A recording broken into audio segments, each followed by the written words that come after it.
morning. So, the year moving quickly and the season's turning pretty fast brings us to the last little sketch of our wood element. Isn't that amazing? It moves very, very quickly. So, as we go through the wood element, I have two things in mind to, kind of take us through. One is I kept trying to take a run at managing sit, stand, and move, or the three levels of self. And we had wonderful conversations that kind of took us off a little bit. So I'm going to try again, see if we can work through this. And then the other idea is, eventually we'll kind of go through a review, a little bit of a quiz about the wood element. Because in theory, we'd like to be able to close out a season and have some pretty good concepts of what are included in that season. So in the wood element, wood belongs to the direction of east. And so if you looked at the magic square, that would go with the number 3. So we do a lot of studies with the number 3 and ultimately things that are multiples of 3 somehow. So the 9 gates, 3 hearts, the 12 meridians, the 12 horary cycle, the 12 Chinese animals, things of that nature. So we don't really study anything that's like an 8 or a 4 or 2 per se. So we're really working on the 3. And the 3 is ultimately the 3 levels of reality that our soul gets to watch and observe in this little realm here. Big realm, little big realm. And so the idea is we'll be going, of course, into that pure soul or self come fire season. But as we look at the wood season and we look at the Jingqi Shen, and we want to make sure I know we've gone through it already, Jingqi Shen, lower, middle, upper DN10s, the triple burner, basically respiration, digestion, elimination. We look to see how many things that we know of in our practice to help us manage each one of those. So what do I have to manage the Shen? What do I have to manage the Qi? And what do I have to manage the Jing within this? And ultimately, sure, there'd be 5 elements within it, kind of how we go. So if we look at each DN10, the low DN10 is also known as the drainage ditch, okay? But it's also just about housing the kidneys. And the kidneys have a lot to do with our willpower, our tapas, our effort, our, and also the manifestation. If it's the drainage ditch, it's kind of the drain or the end of the line, if that makes sense. So therefore, it's going to be whatever's manifested or has shown up. This is going to be the reality we've brought forth. And that reality that brought forth was the reality that came from our habits, our repeated actions, or our repeated energy. What energies did we repeat? What actions did we repeat again and again and again? These habits, which that ultimately create the reality.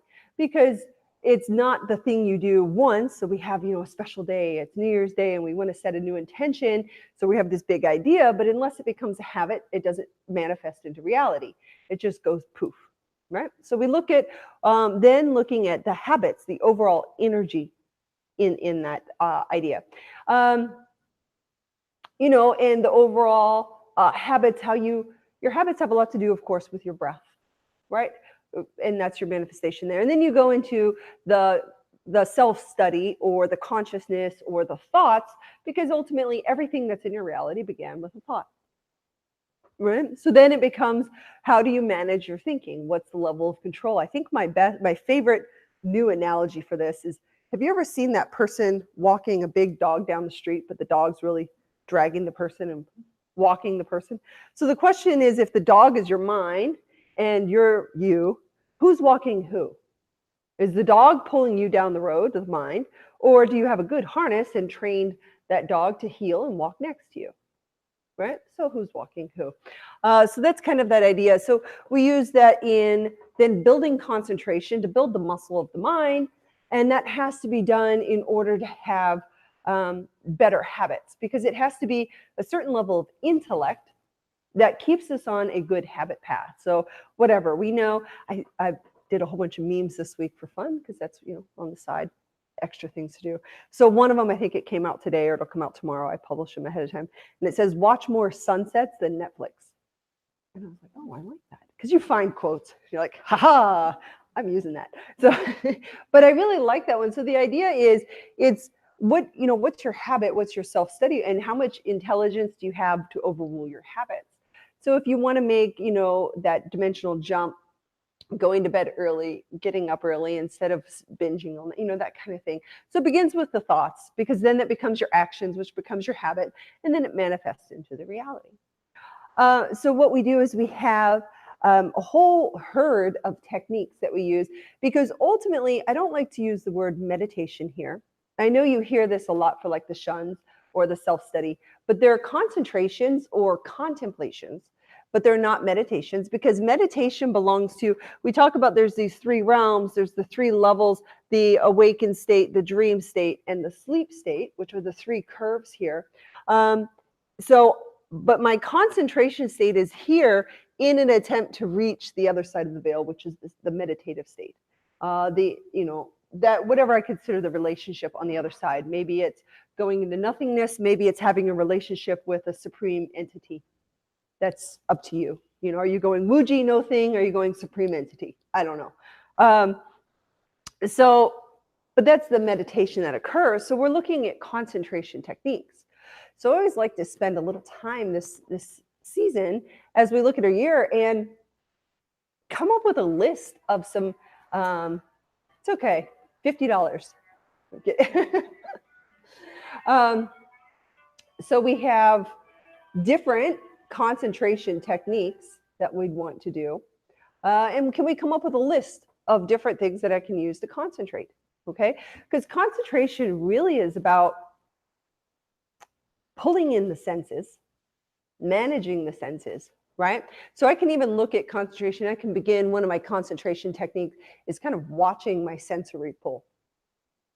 How am I pulled by my senses? What does that even mean? How would I get pulled by a sense? What would be an idea? Smell? Yeah, give me, what would that do? Well, might remind you of something from the past. Yeah. Yeah. Like a, familiar smell, or maybe it's just some delicious baked bread happening at the local bakery and you're all kind of following that energy or that smell or that idea. So definitely what we're looking for here is there's a finer piece that we're looking for. We may not go too far into it today, but it's managing that which compels or repels. So both are forms of attachment.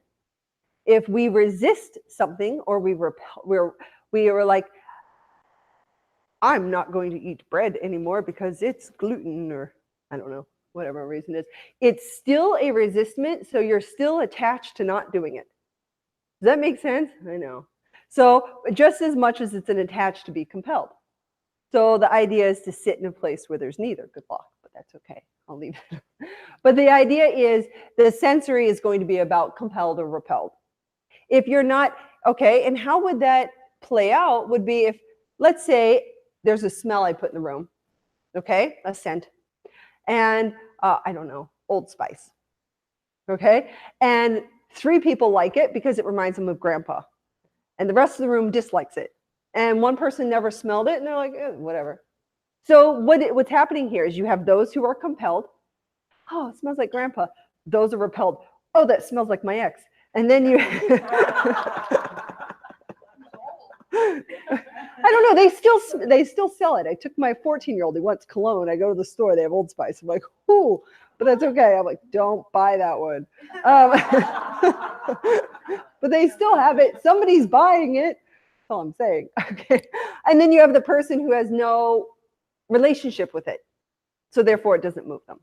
So it's an individualized sensation. Okay, so we can be moved, of course, by our senses, by our smell can pull us. So then we look at also, what are the smells around us? What have we become used to? What are,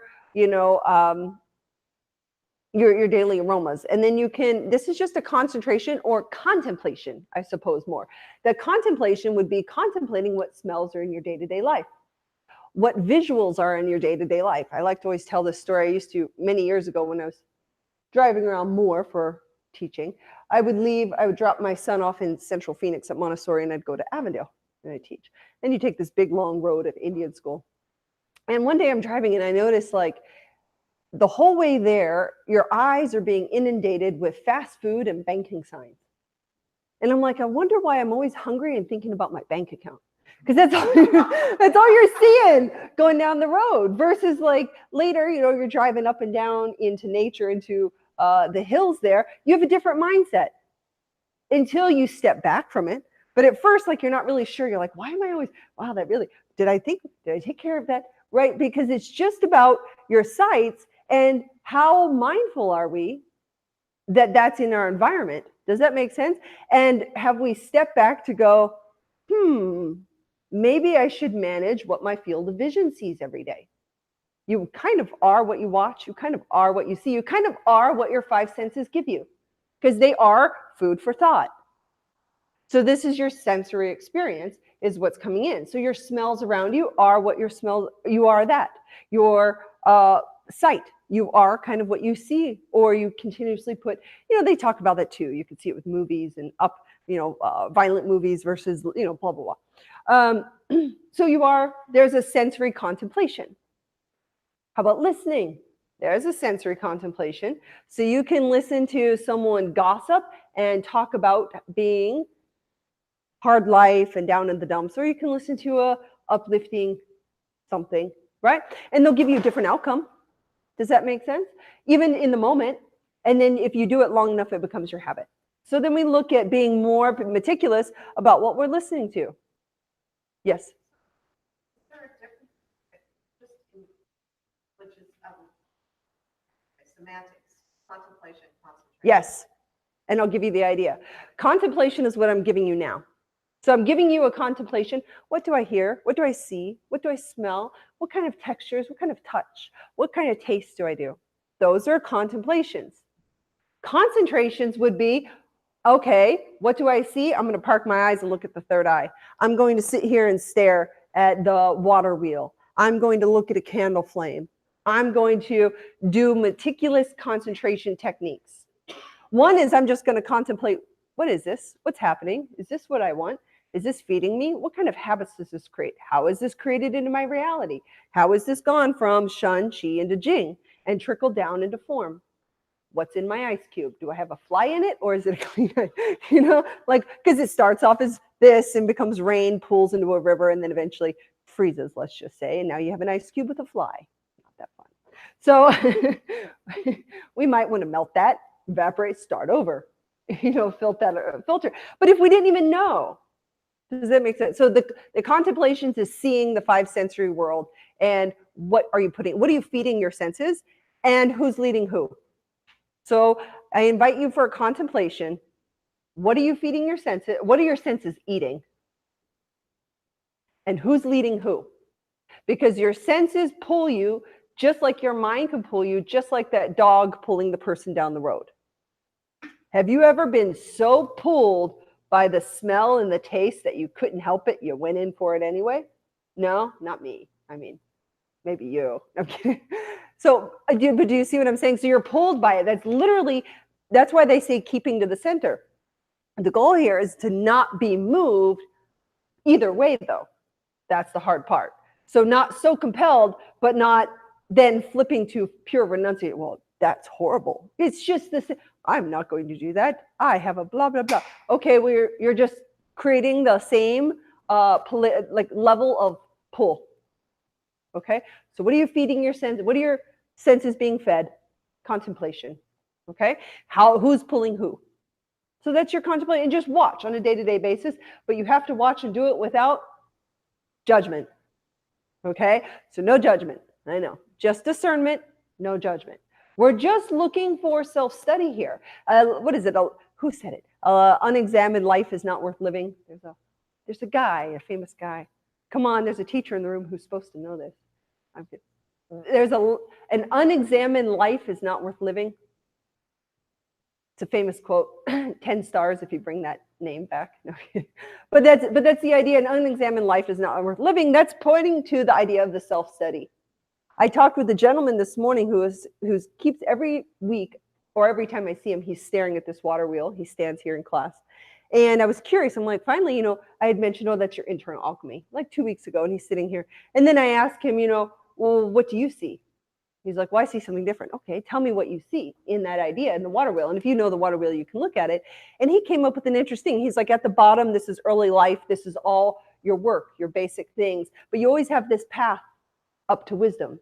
But then in the middle of the life, you're kind of learning. And then even when you get up here, there's a bridge to learning and your wisdom. And you eventually reach the peak. But there's always this path kind of going up. And I thought it was a nice, interesting way. So you can use that path up, is what I'm saying, to self-study, to wisdom, to see. And what is wisdom? Wisdom is knowing the self, knowing yourself. Knowing others, fine, but knowing yourself means you actually looked in the mirror. And looking in the mirror means you contemplated what are your senses being fed and who's leading who.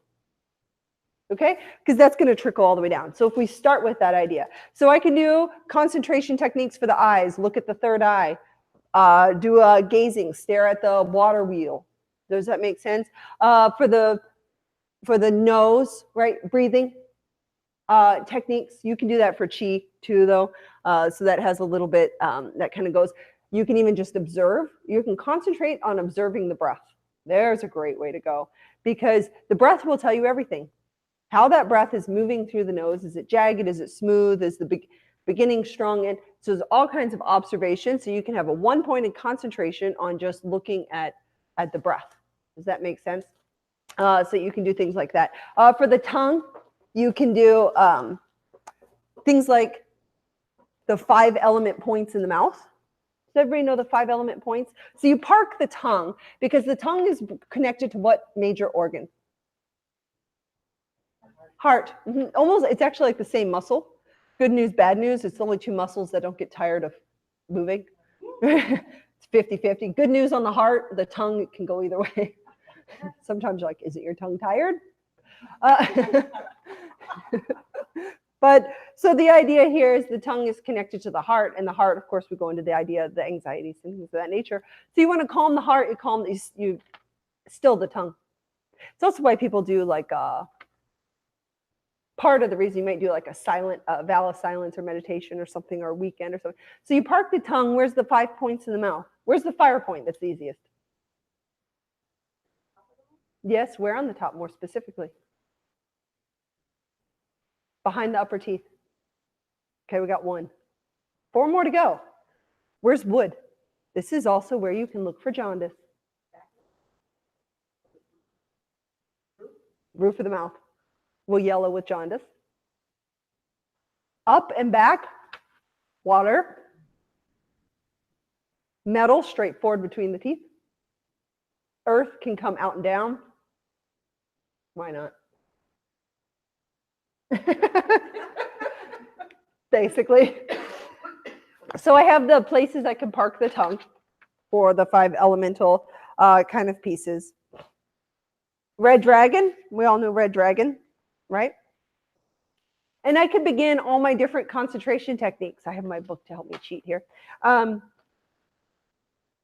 Visualizing water rises, fire falls. Cat and mouse meditation or concentration. Does everyone know that one? Cat and mouse. So the idea is you're a cat and the thoughts are the mouse, and you sit and look at a mouse hole, and eventually one of the little mice or the thoughts are going to run out.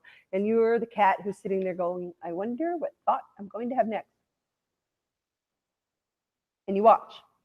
And when a thought comes, you go, whoop, and you wait. I wonder what thought, right? And it's just your concentration. What are you concentrating on? Seeing that the thoughts come in and seeing that the thoughts can be swept away, meaning that there's space between the thoughts, meaning that you are not the thoughts because you are the one that watches them. So that takes me to that meditation state, because even if I have thoughts, mind management, we don't want to mistake the mind for the soul or the spirit or the I am, because that is separate. How do I know it's separate? Because I can watch the thoughts. I can control the thoughts. I can manage them. I can create space. If there's space, that means there's thought and no thought. That means if there's no thought, I'm not thought, because then I'd be no thing. Does that make sense? Or so I'm more than that. So then I have my cat and mouse meditation. Later you would do Bao Yi. Does anybody know Bao Yi? Bao Yi? We haven't done Bao Yi yet? We need another meditation course, I think. I did stress management like 5 years ago or something. I don't even know. So Bao Yi, sun and moon. Sun and moon, and you take them and you mix them and you bring them in. Well, we did this. I know we did this year. Tiger leaps, dragon soars. Whoa. Shh. Yes? No? Yes? Whoa. Tiger leaps down, displaces the dragon hiding in the cave. Shh.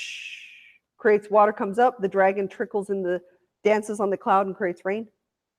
Whoa. Shh. And you hear the sound in your head when you do it. You concentrate on that until you get the cycle going. Okay. Let's see what else there might be. I had pulling out the paint. 1 through 10 meditation. Yeah. That's probably the one everyone's familiar with. Inner smile. Yeah. Inner smile. Renru Zhang. Trying to use words that hopefully will become familiar. Renru Zhang, that it's not 5-direction mixing, but ultimately it is. It's the same. It's even astrology. So the different animals, the 4 animals in the golden center, right? So these are just different concentration techniques. I'm not going to go too far in them, but I want you to start building and seeing your own later. You could take each one of those into different elements if you really wanted to. But right now we're just discussing concentration as a whole. So all elements get to participate in the game. Does that make sense? We're okay? Moving on then to from concentration techniques, now things I'm going to do to manage my energy levels. Energy levels, of course, are going to be managed, yes, by emotion. So you could say healing sounds could be that. But then when you do the sounds, it starts to vibrate into chi, like the contemplation and concentration of it, and then the chi realm of it. You can also do all your different breath works. So we do different breath works too by season. First, just think equal breath. Inhale, exhale. What would that be? What would equal breath be in element-wise? Anybody know? Earth. Yeah, because it goes both ways. Absolutely. Then what might I do? We'll just call it simple for this, for these first two. Wood and fire go up or down? Up. And metal and water go down, or they go down. So what I might do to help with water and metal is do more inhale, because the bottom's dropping out. That's why depression that time of year, right? So what do? Inhale more. Now, usually fire and wood, more excitability, anxiety. So I would exhale more. There's a 4, 7, 8 breathing. You inhale 4 counts, pause for 7, exhale for 8. And that's your calming technique. So I can even just do managing the breath on that particular layer. Sure, on a chi layer, I could also manage. Chi would belong to Horari, wouldn't it? So if I used enough focus and concentration to participate in the Horari energy cycle, I wouldn't waste my energy, because that would align with the natural energetic flow of the day. Meaning I would create habits. I went to bed at night. I got up early. I did my breath work. I ate at the right times. I ate during energy consuming hours, yang, sun hours. I did my physical activity. I brought myself back in the evening. I tucked myself away at the proper time. I formed a habit that aligns with the chi, or the energy of life. And you could also use then your 5 element age or season. So I align not only my Horari, but the elemental kind of season or idea of life in that piece. I could do things. This would be also your standing postures, because when you stand, your chi moves. Does that make sense? We've all heard that before, right? So you stand. So you could do your 5 element standing postures. And in this way too, you could do your chi breathing. Things like meridian breathing would be considered within this realm. Does that make sense? So you could stand and do your wood element. You could do your liver and gallbladder. You can do your metal and your lung and large intestine. So you can do your elemental standing, because it's also a sit, stand, move. This is when I sit and concentrate. This is when I stand and manage and balance my energy. And this is when I move. Okay, because I also have to move the results. I have to shake it up. These are things that have frozen and kind of come into place, and that has become reality. So I want to keep that kind of moving and going. Standing firm on the earth, all your different things of that nature. Technically, let's see what else we have. So you could do advanced holding posture. So there would be some chi ideas. And then we go into, and you could do your healing sounds. I think I already said too, could be here. And then you go into your physical movement. So you can do, we already know for wood, you would do what type of movement? Yeah, and 8 brocades, meaning I need to do what type of physical action, what kind of fitness need do I need to do for wood? Stretching, yeah, and flexibility. Okay, so I would do my flexibility movement and stretching, which is also connective tissue, which is also fascia, right? So clearing the fascia chains and everything of that nature. And then I would do what type of movement for fire? 8 vessels, but also that would then point to more. What fitness need?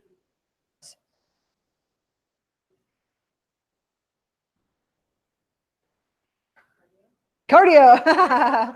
It's in there somewhere. So if I have flexibility as my fitness need for wood, my fitness need for fire would be cardio. Yes, it's the vessels. Yes, it's the heat. Usually, how do you get heated up? You do some type of cardio activity. Even Tai Chi, who's gotten really warm doing Tai Chi? Yeah. And you're like, but I'm moving like half a mile an hour. This isn't possible, but you go, because it is a cardio system. So you can do the 8 vessels, you can do the moving 8 vessels, you can do Dao Yi for those of you who are there. Any type of cardio, a concept or things like that. For earth element, I would do, somebody said it already, but what you can give me weightlifting, strength training, and healing sound. So I manage the 5 element organ or meat suit. I have to call it transform food suit, I hear. I got in trouble for, I think I called it it's a product, old food. Your body's nothing but old food. We're at that age where sensitive old. Oh, all right. All right. So transform food. So we have that piece. Metal I would do. Twisting and golden chi ball. And breath work technically, but twisting it would be for that idea. You could also do things for the skin. So you can do skin tapping, managing the skin, getting that collagen to kind of come up, anything like that. And then I have water. Meditation, Neigong, forward bends technically too, bladder meridian. So Neigong, water element, okay, meditation, anything like that. I can do, for each one of those, I can do my animal walking. So for water, I could do bear, right? You see how we have a whole bunch of these? Fire, I would do hawk. Wood, I would do. It's in there somewhere, I know. Earth, monkey, metal, tiger. Okay, so now what I have is I have a pretty comprehensive, thing as far as just those individual training protocols.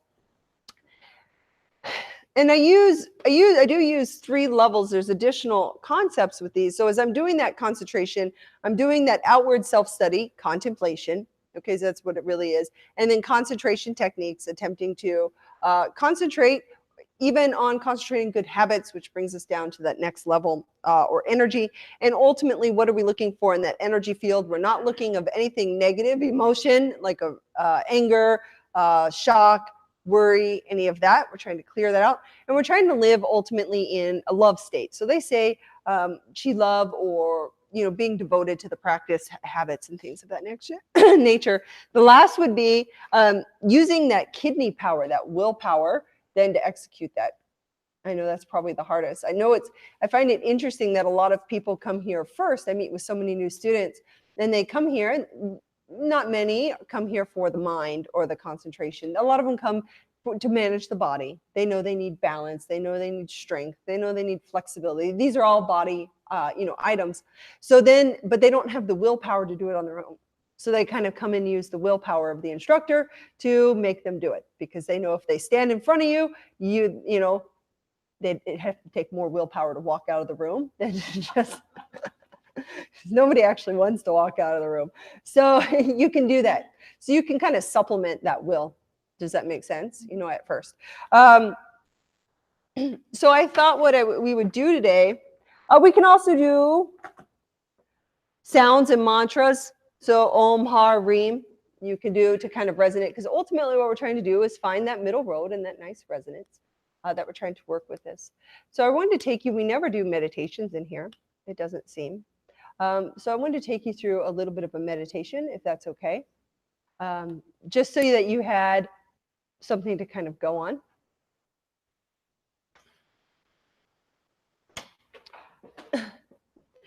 So we'll do concentration technique, meditation, and I think, let's see, let's get a pulse in the room. Raise a hand. Who has done the tiger dragon before?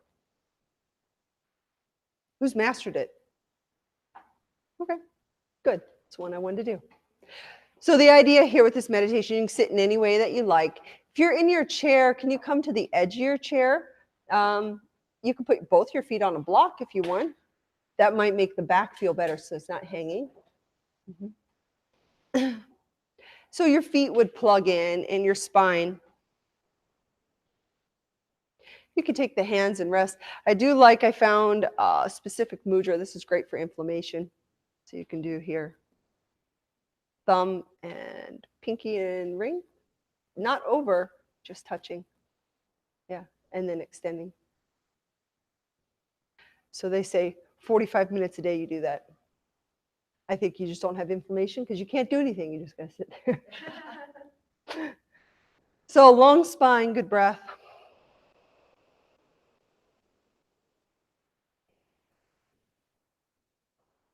So we'll be employing mostly chi, breath, and leaning on shun pretty heavily, visualization. We're going to include for this visualization or concentration technique, the eyes are going to participate in this. A little bit of jing you can add with the tongue. The tongue points will be water and fire points.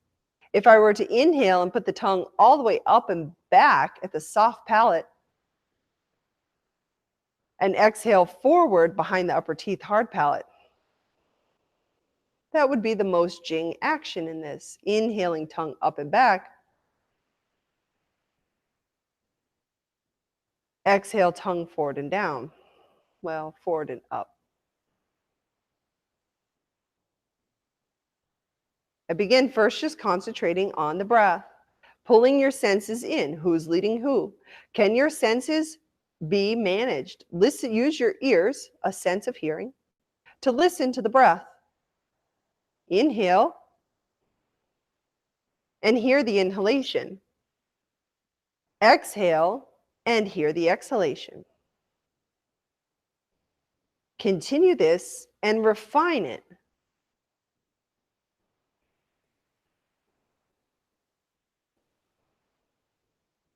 Add the sense of the metal element, the nose, and feel the breath pass the nostrils. Do right and left nostril equally pass air in and out?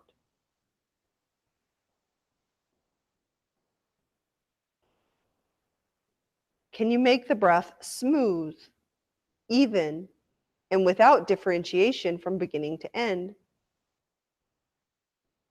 There's no gasping on the inhale, and there's no gasping on the exhale.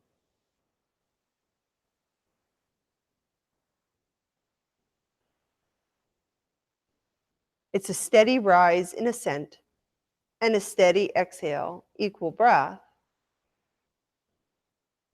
Noticing the pause at the top of the breath and the bottom of the breath is useful. We have the tongue employed, the fire element, moving from the water point, upper back, to the fire point, upper front. We have the ears and hearing employed by focusing on listening to the breath. We have the metal employed, creating a steady breath, equal sound, equal measure. Touch or the earth element is employed. The teeth, it should be just right. The teeth should be gently touching, but not clenching. The molars touch, but again, don't clench. The lips touch, but don't purse the lips or allow them out to open. There's a slight smile to the corners of the mouth. So although it's contained, it's not clenched. Earth is the middle road.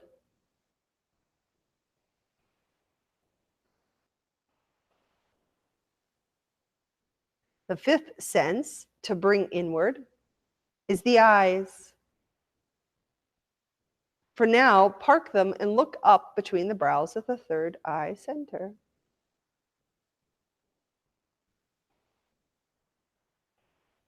Giving all of the senses a task so they don't run away and distract us, we can begin the concentration of chi or energy movement.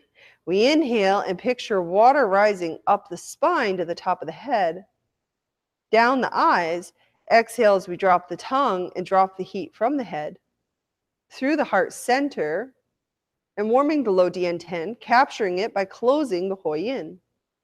The Huoyin can be closed the whole time. And again, earth center here, the Huoyin, it's closed but not clenched.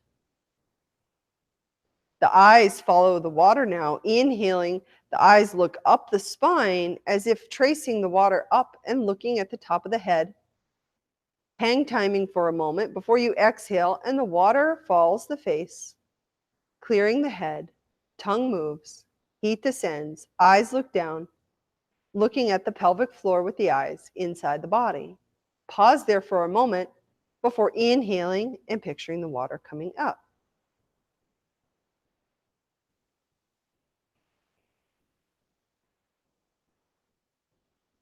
We'll be adding the next layer. Already the breath makes a sound of its own.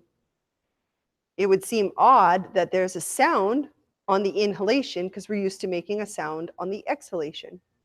But inhale and see if you can't hear a sound.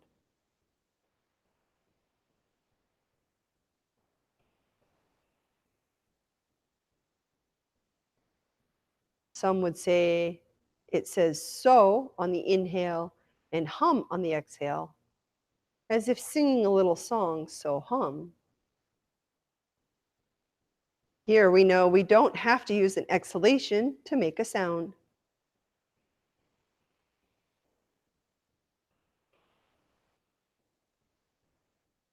Here we picture a tiger at the crown of the head or the top of the head in the mind, prowling the plains and making everything anxious.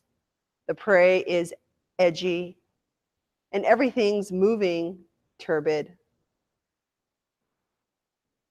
Attempting to get that tiger down to the cave to calm all the native animals, or the mind in this case. On an exhalation, we picture the tiger leaping from the upper head down the face and chest and landing with a thud, oomph, or sound that makes the sound whoa at the pelvic floor. You can just hear this silently in your head as you exhale. Sleeping in the cave and not making rain is the dragon. As the tiger drops down, it scares and displaces the dragon, who flies up the spine, making a shh, shh sound as it comes up the spine to the top of the head. Exhaling down the face, whoa, in your head you hear. Displacing the dragon, it soars, carrying water up the head or back spine to the head.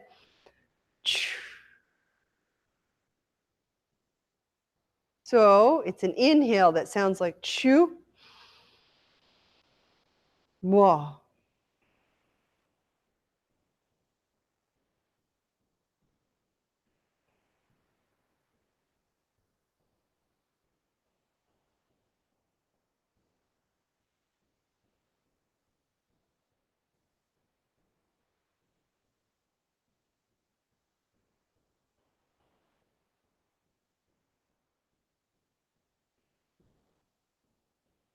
Inhaling, eyes up, listening to the breath, crown of the head. Dragon soars. Oh. Give it time. Exhale and let the exhale stay out. Feel the tiger drop and create an impact on the pelvic floor as the breath and energy sink to the pelvic floor, creating a heaviness, a density, and a solid foundation. Feel the length of the spine as the dragon rises. The eyes look up and exhale once again, eyes look down.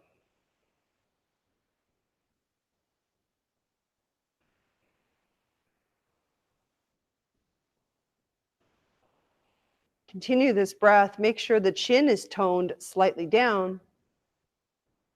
Not too much, but enough to open the cervical and let the dragon fly past the bottom of the neck up to the crown.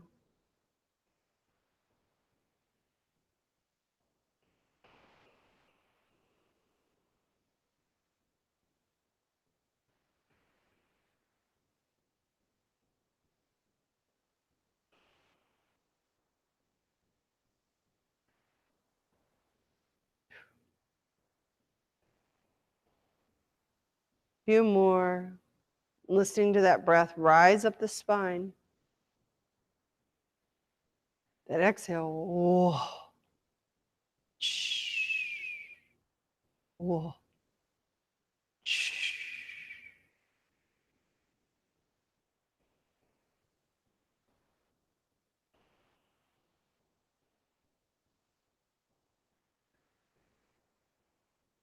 If one of the senses strays, pull it back. Jaw touching, tongue moving, ears listening, eyes following.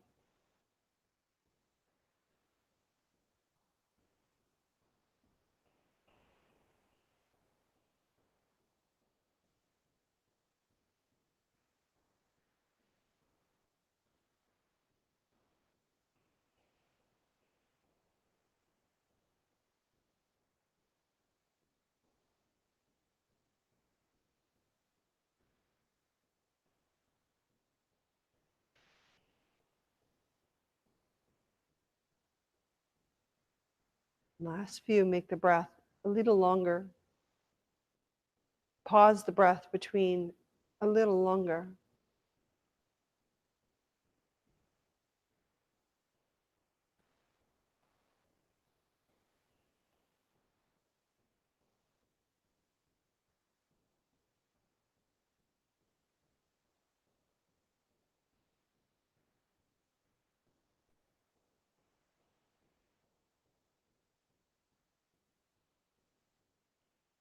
One more focused breath.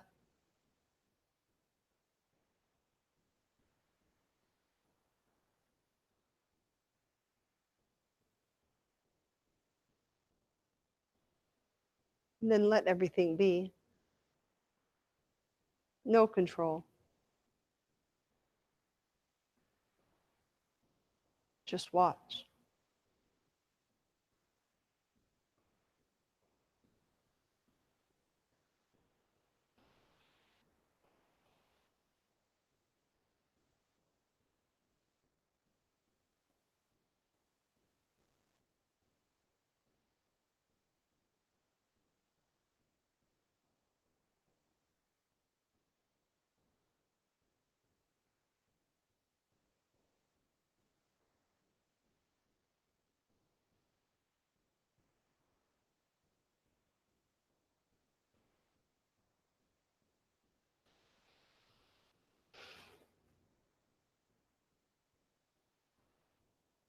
You'll take an inhale, and on an exhale, slowly open your eyes.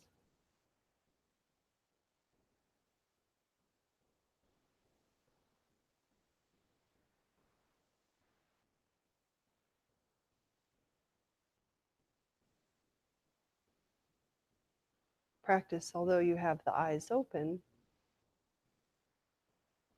your energy is still pulled within,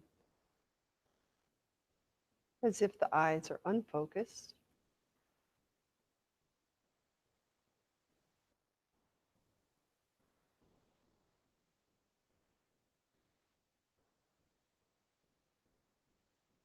slowly open each sense, but you don't allow it to run out. It stays in. As if each sense is a calmed animal just resting nicely.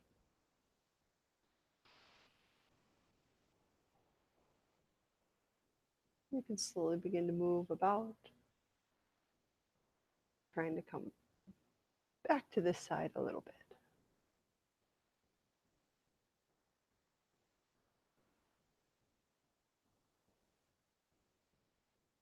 I don't think anybody actually wants to come back.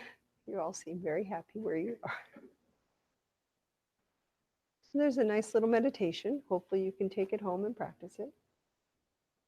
And then see if you can keep, how long can you keep all of those harnessed? Did you feel the harness kind of come in? How long can you kind of hold those reins? They call them 10 horses too, but one yin and yang for each of the 5. How long can you hold those reins and not let them? And then can you hold the reins? The biggest trick in here is that little dot is to be in this, but not of it. So I can be not of it if I can hold the reins. The second I let go of the reins and they run amok, now I've become of it. Does that make sense? So I try to pull in, keep that. Now I'm just kind of in the game, but I'm not the game. Okay. All right. Okay.